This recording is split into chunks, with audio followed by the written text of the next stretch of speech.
Hello दोस्तों, good morning. कैसे हैं आप सब लोग? आज मैं आप सबके लिए एक बहुत ही ज़्यादा मोस्ट इम्पॉर्टेंट टॉपिक लेकर आया हूँ जो ग्रामर को डिनोट करता है, और वो हमारा टॉपिक है आपका प्रेपोजिशन। प्रेपोजिशन को जानना बहुत ज़रूरी है, क्योंकि जब भी आप इंग्लिश बोलेंगे, इंग्लिश को समझने की कोशिश करेंगे, तो प्रेपोजिशन का रोल बहुत ज़्यादा इम्पोर्टेंट हो जाता है। Preposition is the most important part of English grammar. अब प्रेपोजिशन क्या होती है मैं बताता हूँ आपको। देखिए, दो वर्ड्स हैं यहाँ पर, एक प्री और एक पोजीशन। इन दोनों को मिला दिया जाए तो वर्ड बन जाता है प्रेपोजिशन।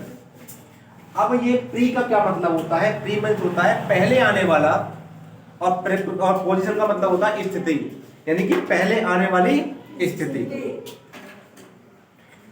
दुनिया में कोई भी व्यक्ति कहाँ मौजूद है, कहाँ बैठा हुआ है, कहाँ पढ़ रहा है, कहाँ लिख रहा है, कहाँ सो रहा है, उसके बारे में हमें कैसे पता चला? कैसे पता चला कि वो वहां पर है? उसकी पोजीशन को हम कैसे जानेंगे? अभी आप कहाँ बैठे हुए हो? आप क्लास के अंदर बैठे हुए हो, तो आपकी पोजीशन है क्लास के अंदर। आप बैठे हुए हो, आपकी पोजीशन रोड पर नहीं है, आपकी पोजीशन सड़क पर नहीं है। यहां मैं आपको बता दूं कि प्रेपोजिशन को हिंदी में कहते हैं स्थिति सूचक वर्ड्स। स्थिति को दर्शाने का काम करते हैं वो वर्ड्स जो किसी नाउन या किसी प्रोनाउन की स्थिति को दर्शाते हैं, क्लियर करते हैं, प्रेपोजिशन कहलाते हैं। एक सेंटेंस मैंने यहां पर लिखा बतौर एग्जांपल। देखिए, Ravi is in class now. Ravi अब क्लास में है। रवि कहां पर है? क्लास में। रवि की पोजीशन हमें पता लग गई कि रवि क्लास में है, तो पोजीशन को बताने वाला जो वर्ड है वो ये है। इस वर्ड ने इस रवि की पोजीशन को बताया। हमें पहले नहीं पता था कि रवि, ये जो रवि लड़का है, ये कहां बैठा हुआ है, ये कहां पर मौजूद है, इसकी क्या स्थिति है। तो जैसे हमने इसको लगाया, इसने बताया कि जी ये रवि जो है ये क्लास में है। रवि कहां पर है? क्लास में। अगर हम इस वर्ड का इस्तेमाल ना करें, इसको छिपा दें कुछ टाइम के लिए, तो हमारा सेंटेंस आ जाएगा कि रवि इज क्लास नाउ। तो मीनिंग निकल के नहीं आएगा, ना ही हमें ये पता चलेगा कि रवि कहां मौजूद है। तो जैसे मैंने इसको लगाया, तुरंत पता चल गया कि रवि की पोजीशन क्लास में है। अंडरस्टैंड? इसके बाद नेक्स्ट सेंटेंस है माई बुक, मेरी किताब इज। मेरी किताब कहां पर रखी है? किसी ने मुझसे पूछा कि आपकी किताब कहां पर है, मैंने कहा कि मेरी किताब टेबल पर रखी है। मेरी किताब की जो पोजीशन है वो टेबल पर है, वहां पर है। तो माई बुक इज, मेरी किताब इज ऑन द टेबल। मेरी बुक कहां पर है? टेबल पर। अब कैसे पता चला? ये जो यहाँ पर ऑन आया है, ऑन, इससे हमको प्रश्न ने बता दिया इस बुक के बारे में कि ये जो बुक है वो टेबल पर है। ये बुक कहां रखी है? टेबल। पता चल गया बुक के बारे में कि बुक की जो पोजीशन है वो टेबल है, कहीं और ना रखी, वो मेज के ऊपर रखी है।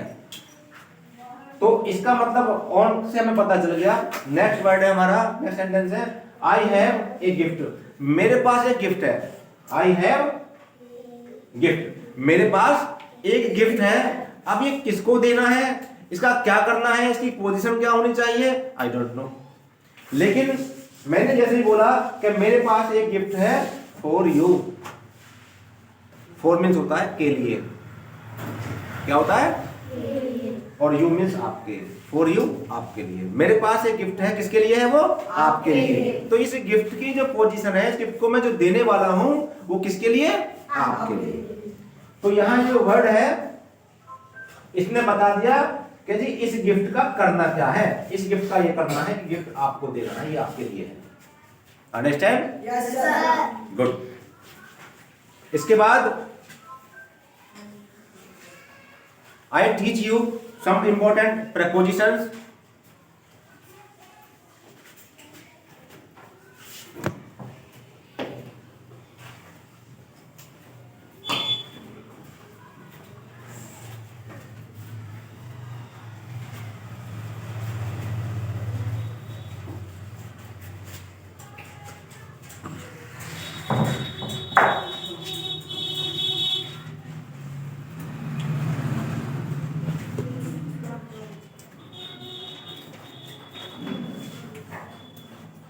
देखिए इनका मतलब होता है मे, इनका मतलब होता है मे, और इन कहाँ यूज किया जाता है?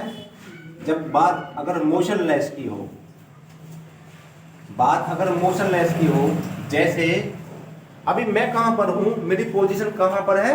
क्लास में। तो मुझे कह रहा है आई एम इन क्लास। एक दूसरा होता है इन, इनका मतलब भी में होता है, लेकिन कहां के लिए आता है? किसी जगह पर रहना, किसी जगह पर रहना, रहने के लिए भी इन लगाया जाता है अगर उस जगह के बारे में पता हो। मेरे रहने का स्थान है श्याना, तो मैं बोलूंगा आई लिव इन श्याना। इसके बाद इनसे एक न्यू वर्ड निकल कर आता है इनटू। इसका मतलब भी में होता है, लेकिन कहां यूज करते हैं इनटू? जहां बात मोशन की हो रही हो। जहां बात मोशन मीन्स होता है गति होना। हम लोग क्लास में मौजूद हैं, कहीं आने जाने का काम नहीं कर रहे। सपोज कीजिए कि एक बिल्ली है, अगर आपने बोला कि बिल्ली कहाँ है? कमरे में, तो the cat is in house. क्या बोलेंगे? The cat is in house. बिल्ली कमरे में है, लेकिन मैंने बोला कि बिल्ली कमरे में नहीं है, वो कमरे के बाहर खड़ी है, और वो चलकर एक मोशन बनाकर वो कमरे में जा रही है। तो क्या हुआ वहां पर? मोशन, हलचल हो रही है ना, गति हो रही है उसके जाने की। तो वहां इन की जगह क्या आएगा? इनटू। मैंने बोला कि द कैट इज गोइंग, बिल्ली जा रही है, कहां जा रही? कमरे में, तो इनटू द रूम। बिल्ली कमरे में जा रही है, क्या बोलेंगे? बिल्ली कमरे में जा रही है। इसके बाद आता है ऑन। ऑन मीन्स होता है पर। ऑन मीन्स क्या होता है? किसी ऐसी जगह पर जो टचिंग में है। सपोज कीजिए ये डस्टर यहां पर है, और डस्टर रखा हुआ है आपका टेबल के ऊपर, तो टेबल से टच किया हुआ है, टेबल से। ये फैन जो ऊपर लग रहा है छत में, मेरे सर के ऊपर फैन है, मेरे ऊपर है, लेकिन टच में नहीं है ना। ये फैन मुझको टच नहीं कर रहा, इसलिए ऑन नहीं आ सकता।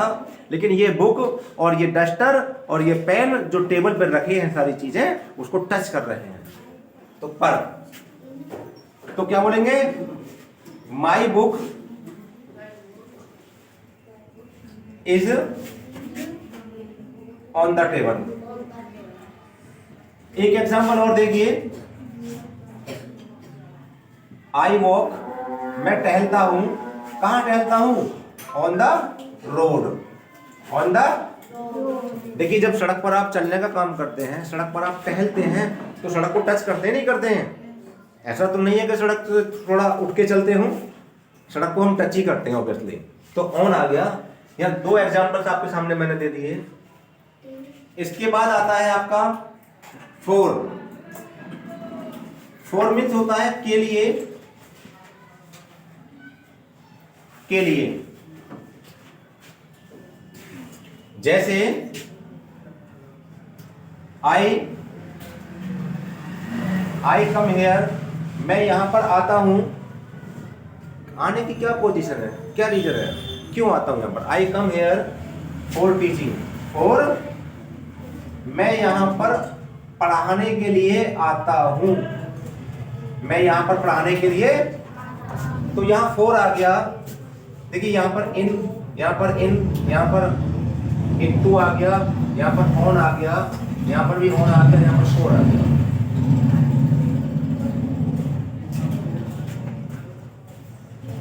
एक एग्जांपल और देखिए, तीज बुक्स आर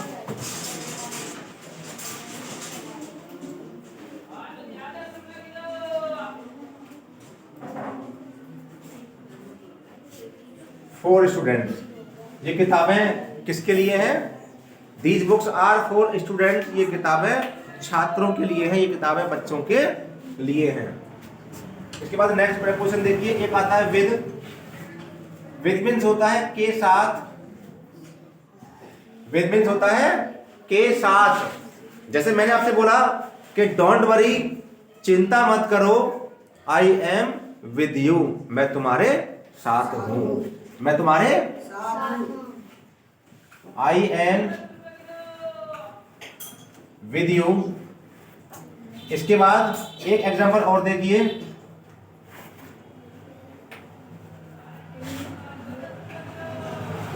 रवि